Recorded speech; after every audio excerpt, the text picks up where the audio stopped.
I sat in my truck for 11 minutes before I turned the engine off.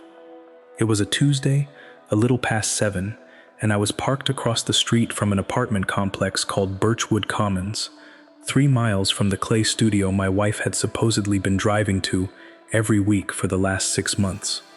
I'd followed her the whole way there, hanging 2 cars back the way you do when you've watched enough of these videos yourself to know how easy it is to get made if you're not careful. She hadn't turned toward Miller Street once. She'd gone straight past the turnoff, past the grocery store, past the exit for the highway, and pulled into a parking spot in front of Building C, like she'd done it 100 times before, which, as it turned out, she had. I watched her get out of the car with a tote bag over her shoulder, the same tote bag she'd been carrying to class every week since March, the one I'd always assumed had clay-stained aprons and half-finished bowls in it. She climbed the outside stairs to the 2nd floor, knocked twice on a door at the end of the walkway, and disappeared inside before I'd even finished turning off my headlights. I sat there in the dark for a while after that, engine ticking as it cooled, hands still on the wheel, trying to decide what kind of man I was going to be for the next 10 minutes. Somewhere down the walkway, a porch light clicked on and off again, motion triggered, then went dark, and I remember being grateful, in a strange small way, that at least one thing in that parking lot was reacting normally to what was happening in it. I want to tell you I decided to be a patient one. I didn't. I decided I was done being patient about 6 months ago. Somewhere around the 4th week in a row, she came home from pottery class without a single thing to show for it, and I just hadn't admitted that to myself yet. I got out of the truck. Let me back up, because none of this makes sense without the 6 months, and honestly, without the 11 years before that. I met Dana at a mutual friend's 4th of July cookout, back when I was still working for somebody else's shop, and she was 3 years into the dental office job she'd end up keeping for most of our marriage. She showed up late, argued with me for 20 minutes about whether a hot dog counts as a sandwich in a way that was somehow both completely serious and clearly just an excuse to keep talking to me, and left that night with my number written on the inside of a burger wrapper because neither of us had anything better to write on. I liked her immediately. And more than that, I liked how easy she was to like. She had this way of making a room feel less like a performance and more like a place you could just exist in. Dana and I got married when we were 26, in her parents' backyard, with a cake her aunt made that leaned so badly to one side we spent half the reception taking bets on when it would finally give up. I run my own auto shop. 3 bays, 4 guys working under me, a business I built up slow, 1 loyal customer at a time, over about 9 years. Dana worked the front desk at a pediatric dental office, a job she was good at and mostly liked, though by the time any of this happened, she'd started saying, more and more, that she wanted something that was just hers. Something creative, something that didn't involve other people's kids screaming about fluoride treatments. I thought that was a good instinct, honestly. I still do, in a strange way. Even now, everybody needs something that's just theirs. Our marriage, up until that year, had been about as unremarkable as a good marriage gets. We split chores without keeping score. We had the same 4 couples over for dinner in rotation. We argued maybe twice a year about anything that actually mattered. I remember, the winter before any of this, spending an entire Saturday helping her repaint her late grandmother's dresser, the 2 of us covered in sage green paint, arguing happily about whether to keep the original brass handles, and thinking, with no reason at all to think it, that this was probably close to as good as marriage got. I wasn't a man looking for problems. I want that on the record before anything else, because I think it matters that none of what follows came from a place of suspicion I'd been carrying around for years. It came from 6 very specific months, and nothing before them. She brought up pottery in early March, at dinner, almost shy about it, the way she got when she wanted something, but wasn't sure I'd take it seriously. She said, "I saw a flyer today, at the coffee place on 5th, a pottery studio, doing beginner sessions. I know it sounds kind of random." I said it didn't sound random at all. I asked her what made her want to try it specifically, out of everything she could have picked.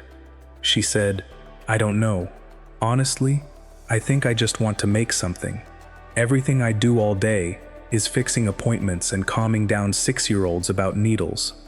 I want one thing a week that's just mine, that doesn't end with anybody crying." I told her that sounded great. I meant it. Miller Street Clay Studio, 6-week beginner sessions, Tuesday evenings, 6:30 to 9, $40 a class.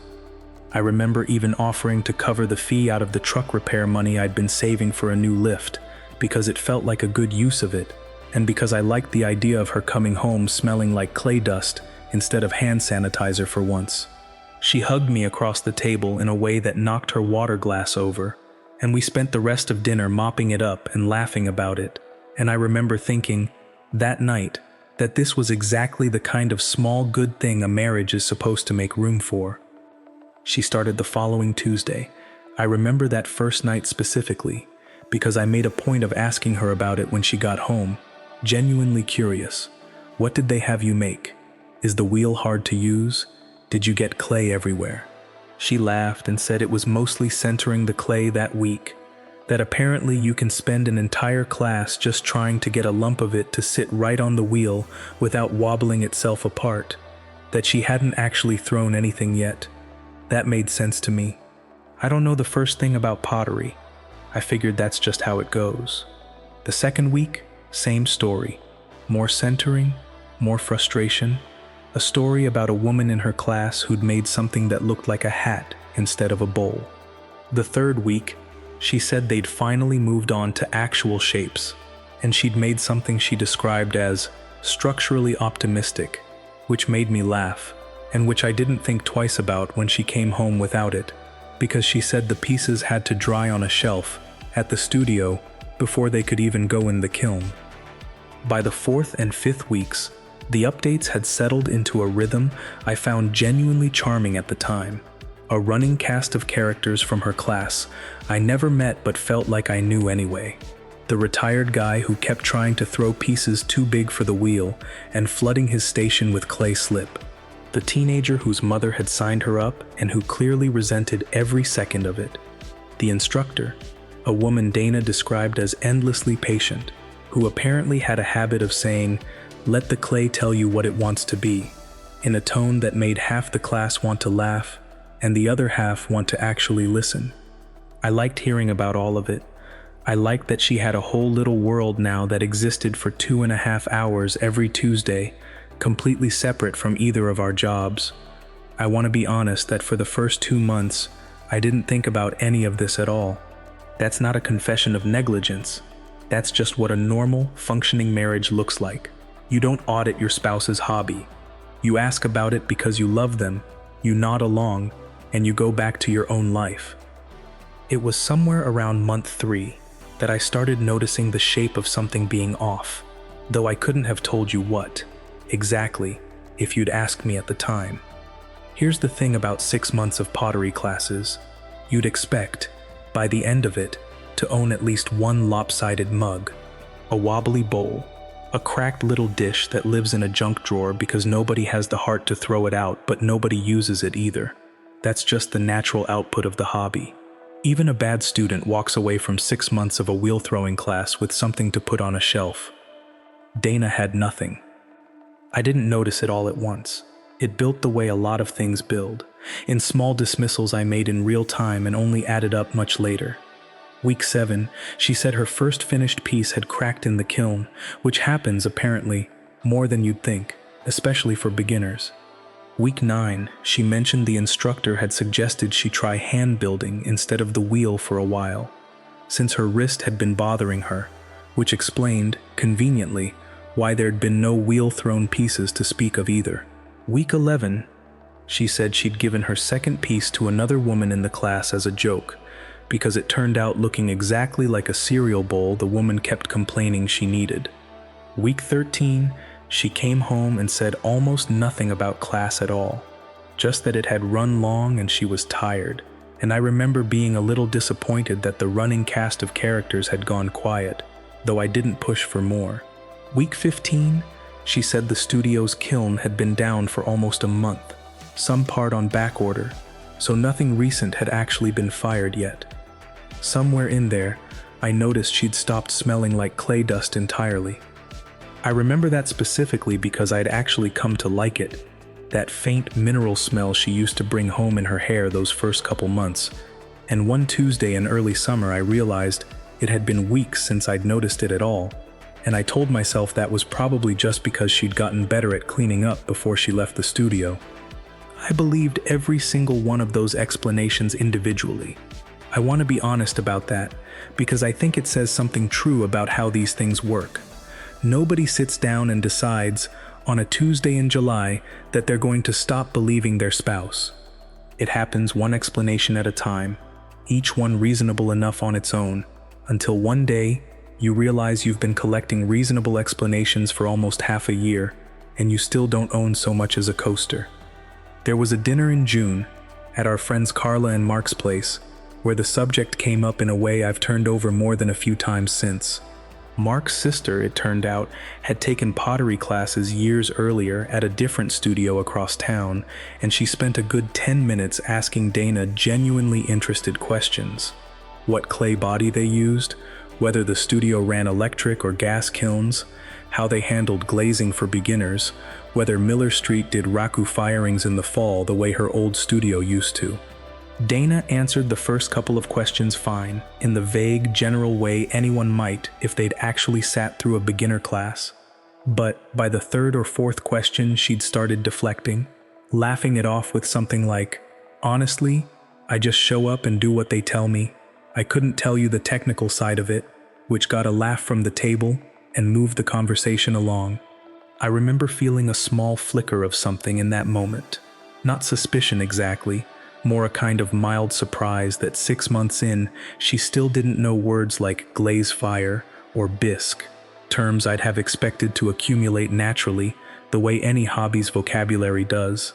I let it go by the time we were in the car home, telling myself some people just aren't the type to retain jargon, that Dana had never been particularly interested in the technical side of anything, cars included, and that this didn't mean any more than that. I did something I'm slightly embarrassed to admit, sometime in August, which was spend part of a slow afternoon at the shop searching, on my own phone, how long a typical kiln firing cycle actually takes, and how long beginner students usually wait between finishing a piece and bringing it home. What I found didn't line up cleanly with 6 months of updates. Most sources said a bisque fire and a glaze fire together, plus drying time, usually got a piece home within 3 to 5 weeks at the outside, even accounting for a backed-up studio schedule. Dana had been telling me, for going on 7 months, about a production timeline that should have produced at least 3 or 4 finished pieces by any reasonable estimate, and had instead produced exactly 0. I remember closing the browser tab feeling faintly ridiculous, like a man who just spent an hour fact-checking his own wife's hobby based on strangers' forum posts about ceramics, and telling myself that was a strange, unnecessary thing to have just done. I didn't bring it up. I filed it away instead, the way you file away a diagnostic reading that doesn't match the symptom yet, and went back to work. I finally asked to see the studio in September. Nothing dramatic. I was driving that direction anyway for a parts pickup, and I told her I'd swing by around 8:30 to walk her out, maybe see the place she'd been talking about for 6 months. She got strange about it fast. She said, "You really don't need to do that." I said I wanted to, that I'd been hearing about this place for half a year and never once seen it, and that it'd take 5 minutes. She said, "The studio doesn't really like people showing up unannounced. There's a whole liability thing. Wet clay everywhere. People mid-project. It's kind of a mess in there most nights, honestly." I said I'd just wait by the door. I didn't need a tour. She said, "It usually runs long anyway. Past 9 most weeks now. You'd just be standing around?" Then, when I didn't immediately drop it, she added, "Maybe next month, when they're between sessions and it's less chaotic. I don't want to be the reason everybody's distracted." I let it go that night. I want to be honest that some part of me, The part that had built a business out of trusting my own gut about what's actually broken under a hood versus what a customer just thinks is broken, already knew, standing in that kitchen, that I'd just watched my wife talk her way out of a 5-minute favor for no reason that made any real sense. A studio that didn't want the spouse of a 6-month regular standing quietly by the door for a few minutes wasn't a liability policy. It was an excuse, dressed up just carefully enough that calling it out loud would have made me the unreasonable one. I didn't say any of that out loud. I just said okay, another time, and went back to reading the mail. The thing that actually cracked it open had nothing to do with me looking for it. It walked into my shop on a Thursday afternoon, driving a 2015 Tahoe with a grinding sound in the front end that turned out to be a warped rotor. I recognized him before he even got out of the truck. Pete Callahan, a guy I'd known since middle school, hadn't seen in maybe 8 years. Heavier than I remembered, same easy laugh. We'd played rec league basketball together for 2 seasons back when we were 19, badly, and stayed loosely in touch the way you do with people from that era of your life. A comment on a photo here and there, nothing more, until you run into them in person and realize how much easier it is to actually talk than it ever was to type anything. We caught up while I had the Tahoe up on the lift. The normal stuff. Kids, work, whether either of us still played in the softball league. He told me his oldest was starting middle school in the fall, which neither of us could quite believe, given that in our memory, we were still the ones starting middle school. He mentioned at some point that he'd taken over his mother's business a couple years back after she retired. I asked what that was, and he said, Miller Street, the clay place. I remember exactly how it felt, hearing that. Not suspicious yet, pleased actually, the small, uncomplicated pleasure of a coincidence, the kind that makes a town feel smaller and friendlier than it usually does. I said, no kidding, my wife's been taking classes there actually. Tuesday nights. She loves it.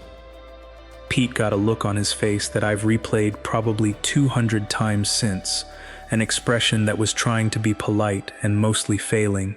He said, Tuesdays? We haven't run anything on Tuesdays in over a year, man. My mom used to do a Tuesday evening beginner session before she stepped back, but I switched all the adult classes to Thursdays when I took over. Tuesdays didn't fill enough seats to be worth the instructor's time. We do a kids session on Tuesday afternoons now, 4 to 5, and that's it for the whole day. I said, you're sure? He said, I run the schedule myself. I built the website. I'm positive. I asked him, keeping my voice as level as I could manage, whether it was possible she was in some kind of private arrangement, a one-on-one session, something off the books, paid in cash, that wouldn't show up on whatever schedule he was picturing. He thought about it for a second, genuinely trying to help, and said no. Nobody at Miller Street did private sessions, not since his mother retired. It was just him and one part-time instructor, and neither of them worked Tuesdays at all, for anyone, under any arrangement. I finished the break job in about 40 minutes, which is faster than I usually work, mostly because I needed my hands doing something, while the rest of me sat with what he'd just told me. I didn't say anything else about it to Pete. I charged him the shop rate, shook his hand, and told him it was good seeing him, and I meant that part at least. I didn't say anything to Dana that night either. I told myself I wanted to be sure, the same instinct that's kept my shop out of trouble for 9 years, the one that says you don't tell a customer their transmission's shot until you've actually pulled the pan and looked. But if I'm honest, some of it wasn't caution. Some of it was that I already knew what I was going to find if I looked, and I wasn't ready yet for the version of my life where I'd found it. I didn't sleep much that week.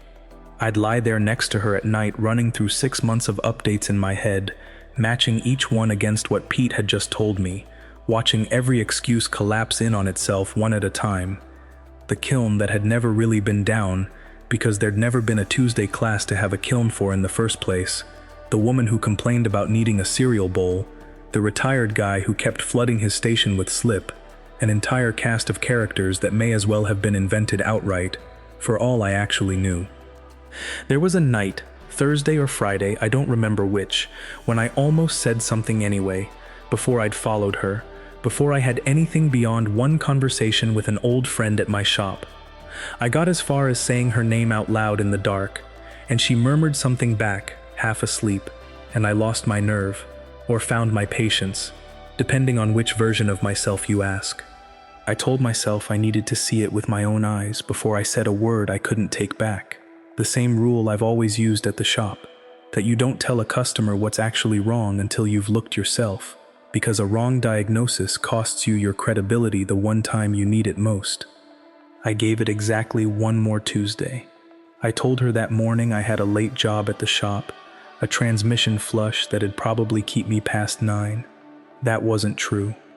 What I actually did was park 2 streets over from our house at 6:15, hazards off, engine off, and wait, watching our driveway in the side mirror like I was casing my own life. She left the house at 6:40, right on schedule, tote bag over her shoulder, the same easy, unhurried walk to her car she always had on Tuesdays. I gave her a 30-second head start and pulled out behind her, hanging back at intersections, letting a car or two get between us whenever I could, the whole drive feeling less like something I was doing and more like something happening to my hands independent of the rest of me. She drove right past the Miller Street exit without slowing down, the way you drive past a turn you have no intention of taking, no hesitation in it at all, which somehow hurt worse than anything else that night, the sheer, practiced ease of it, 6 months of muscle memory carrying her someplace else entirely. 20 minutes later, she was parking in front of Birchwood Commons, Building C, tote bag over her shoulder, up the outside stairs, 2 knocks on a door at the end of the walkway. I've already told you what happened next, mostly. I sat in the truck for 11 minutes after that, and then I got out. I didn't have a plan. I want to be honest about that, because everything I've read about how you're supposed to handle something like this says you build your case first, you get your evidence in order, you pick the right moment and the right room. I didn't do any of that. I walked up those same stairs 2 minutes after her, and I knocked on that same door harder than it probably needed to be knocked on. A guy answered, mid-30s, t-shirt, bare feet, the specific look on his face of someone who has clearly never once considered the possibility of this exact moment happening to him. I didn't know him. I found out about 90 seconds later that his name was Ryan, that he'd dated Dana for almost 2 years, back before she and I ever met, and that he'd moved back to town in February, a few weeks before her sudden out-of-nowhere interest in pottery classes. A guy answered, mid-30s, t-shirt, bare feet, the specific look on his face of someone who has clearly never once considered the possibility of this exact moment happening to him. I didn't know him. I found out about 90 seconds later that his name was Ryan, that he'd dated Dana for almost 2 years, back before she and I ever met, and that he'd moved back to town in February, a few weeks before her sudden, out-of-nowhere interest in pottery classes. He said, "Can I help you?" in the voice of a man still hoping this might be a delivery. I said, "You can tell my wife to come to the door." His face did something complicated, a half second of trying to decide whether to lie about who was actually inside, and then apparently deciding against it, because he half turned and said, not quite loud enough, "Dana." I heard her before I saw her, a sharp intake of breath from somewhere behind him, and then Dana appeared in the doorway with her shoes already off, her face doing something complicated between panic and the beginning of an excuse she hadn't built yet. She said, "What are you doing here?" I said, "I could ask you the same thing, except I already know the answer, because I just spent the last 20 minutes watching you drive past the pottery studio you've been paying $600 to attend for 6 months. She said, "This isn't what you think. We were just..." I said, Don't stand there in his doorway with your shoes off and tell me this isn't what I think." I talked to Pete Callahan on Thursday. He runs Miller Street now. You want to know what he told me? They haven't had a Tuesday class in over a year. I watched that land on her face in a way I hadn't expected. Not the shock of being caught in a lie she'd have to build her way out of, but something closer to relief, like some exhausting performance had finally been allowed to stop. Ryan said, from somewhere behind her, "Look, man, I don't think this is really..." I said, "I'm not talking to you. I don't know you. I know your address now, apparently, but I don't know you, and I don't especially want to." Dana said, "Please, can we not do this out here?" glancing down the walkway at the neighbor's door. I said, "You should have thought about that before you picked a second-floor apartment with an open walkway for whatever this has been. This isn't exactly a private location you two picked." Ryan said, "We dated a long time ago, before you two were even together, if that matters at all right now." I said, "It matters plenty actually, because it means you knew exactly what you were doing when you two started this back up. This isn't two strangers who got confused. You've got history. She's got a husband. Neither of those facts got lost along the way. You just decided they didn't count enough to stop." Dana said, "It wasn't supposed to turn into this. He moved back in February. We grabbed coffee, catching up, and it kept happening." I said, "For 6 months, every single Tuesday, while I sat at home thinking you were learning to center clay." A door opened somewhere down the walkway. A neighbor, drawn out by the noise, standing in her own doorway with a phone half raised, not filming exactly, just holding it the way people do now when they think something might be worth filming. I didn't care. I want to be honest about that. 6 months ago, I would have cared a great deal about who saw me raise my voice in a parking lot. That night, I didn't feel a single thing about it. I said, 6 months, Dana. 6 months of me asking how the Wobbly Bowl class went, and you had a whole story ready every single week. The cracked piece, the kiln that was down, the bowl you gave away as a joke. Was any single part of that true?" She said, "Some of it. I don't know. Does it matter now?" I said, "It matters that you had a script. That's what actually gets me, more than any of the rest of it. You didn't just lie once and panic. You built a whole fake hobby, with fake setbacks and fake milestones, and you fed it to me 1 week at a time for 6 months. And I sat there nodding along like an idiot, because why would I ever think to fact-check my own wife's pottery class?" She said, "You're being cruel." I said, "I'm being loud. There's a difference, and you're about to learn it, because I'm done being the quiet, patient guy who waits for the right moment to say things gently. I don't have a gentle version of this left in me tonight." Ryan said, again, "Hey man, maybe we could all just..."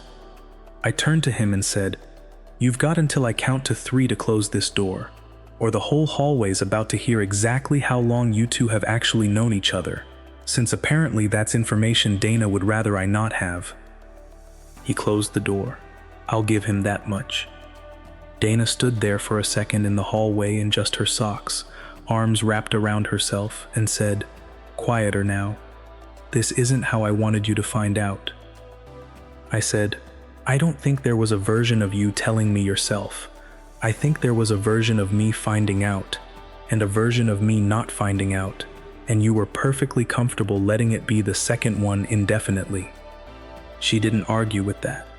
Dana followed me partway down the stairs, barefoot, calling my name in a voice pitched somewhere between anger and pleading, and I stopped at the bottom and turned around and said the last thing I said to her that night. I said, "Don't follow me to the truck. Go back inside with him. That's clearly where you actually wanted to be on Tuesdays anyway. I'll be at my brother's. Don't call tonight. I've got nothing left to say to you that isn't going to make this worse for both of us." She said, my name breaking somewhere in the middle of it, "Please, can we just talk about this like people, not like this, not out here?" I said, "We had 6 months to talk about this like people." You had every single Tuesday to just tell me the truth, and instead, you built me a whole fake class with a whole fake cast of characters. A retired guy, a teenager who hated being there, a woman who needed a cereal bowl. I'm done being the person who finds out about his own marriage secondhand from a guy fixing his brakes. She didn't follow me. I drove to my brother's with the radio off the whole way, hands too tight on the wheel, and I didn't say a single word out loud in that truck, not even to myself, until I pulled into his driveway and just sat there for a minute before I could make myself go inside. I went into the shop the next morning anyway, mostly because I didn't know what else to do with a Wednesday. One of my guys asked if I was feeling all right, since apparently I looked like I hadn't slept, which I hadn't. I told him I was fine, and then I spent most of the morning underneath a minivan doing a job that didn't need nearly as much attention as I gave it, because it was the only thing in my life that afternoon that still made sense in the order I'd always understood it. Loosen this, remove that, replace it, tighten it back down, and the thing works again, exactly the way it's supposed to. I remember thinking, somewhere around noon, that I envied that minivan a little. Nobody was ever going to lie to it for 6 months about where it had actually been. We separated within the month. She moved her things out over a weekend I made a point of not being home for. I stayed at my brother's again, came back Sunday night to a house that still had all her furniture in it, but somehow already felt different, quieter in a way that had nothing to do with actual sound. She'd left a few things behind, whether by accident or on purpose I never asked. A phone charger still plugged into the kitchen outlet, a half-used candle on the mantel, and, oddly, the tote bag, the same one she'd carried to class every Tuesday for 6 months, tucked under the bathroom sink like it had never mattered at all once there was no more class to carry it to. I threw it out with the Tuesday trash a week later, and by the following spring the divorce was final, messier than I would have liked, cheaper than I feared, the way most of these things end up being once the shouting's done, and it's just 2 lawyers dividing furniture nobody actually wants anymore. Telling people was its own strange chore. My guys at the shop found out fast, the way news moves through 4 men who spend all day standing 3 feet apart from each other. Nobody said much to my face about it beyond a couple of quiet, "You doing all right?" checks I appreciated more than I let on.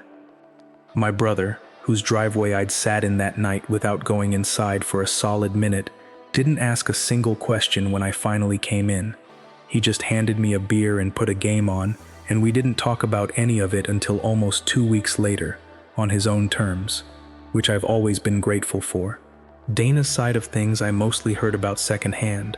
Her mother, who I'd always gotten along with, sent me one short, kind text a few weeks in that just said she was sorry, for whatever that was worth, and I told her it was worth something, because it was. I ran into Pete a few more times after that, always at the shop, always for something small, an oil change, a headlight. He never brought up the conversation that started all of it, and I never made him. I think he understood, without either of us saying so, that he'd handed me something he hadn't meant to hand me, and that neither of us needed to relive it every time his Tahoe needed servicing. He did ask me, once, months later, half joking, whether I wanted him to comp my next visit given everything, and I told him the brake job was still good work regardless of what it ended up costing me personally, and we left it at that. I heard, through the same loose network of people who hear everything eventually in a town this size, that Ryan didn't stick around long after that, whether that was because of what happened in his doorway, or just because whatever he and Dana had going wasn't built to survive daylight. I couldn't tell you, and I've mostly stopped caring enough to ask. I heard, too, that the neighbor who'd stood in her own doorway with her phone half raised that night never actually posted anything, which surprised me a little, and which I was, on balance, relieved about. Some things don't need an audience beyond the one they already had. I think about that 11 minutes in the truck, more than almost anything else from that year. Not the doorway, not the shouting, not even the 6 months of fake Pottery updates that came before it. Just those 11 minutes. sitting in the dark with the engine ticking, trying to decide what kind of man I was going to be for the next 10. I'd like to tell you I made the calm choice. I didn't. I made the loud one. The one that got a neighbor holding up her phone and a grown man closing a door in genuine fear of what I might say next. I've thought, more than once since, about whether 9 years of running a shop had quietly trained a version of patience into me that simply wasn't built to survive a lie that size, and I've decided I don't especially need an answer to that question anymore. I don't regret it, if I'm honest, though I've turned that over more than a few times since. I think there's a version of this story where I handle it quieter, where I gather more proof, pick a calmer room, let the facts speak instead of my own raised voice. I don't think that version would have felt any more true than the one that actually happened, and I've stopped trying to convince myself it would have. Some lies get built slowly enough, patiently enough, over 6 careful months of centering clay that never existed, that by the time you finally catch up to them, quiet isn't the thing you have left in you anymore. I bought myself a coffee mug a few weeks after the divorce was final. A plain one, off a shelf at the hardware store. Nothing special. I don't know why I did it. I think some small, petty part of me just wanted to own at least one piece of pottery that had actually, provably been made by somebody, somewhere, instead of 6 months of a story that never once produced anything you could hold in your hand. Dana texted me once, about 4 months after the divorce was final. A long message I read twice and never answered. Not out of cruelty, I don't think. Just because I genuinely didn't have anything left to say that would have changed either of our situations. She said she was sorry, that it had gotten away from her faster than she'd expected, that she never meant for 6 months to turn into what it turned into. I believed most of it, actually, in the sense that I don't think she set out that March to build a 6-month fabrication. I think it simply became easier, one Tuesday at a time, to keep going than to stop. I just didn't see what answering was going to accomplish for either one of us at that point. Some apologies arrived true, and simply too late to do anything but exist. If you've ever caught someone in a lie that was better rehearsed than it should have been, drop your thoughts in the comments below.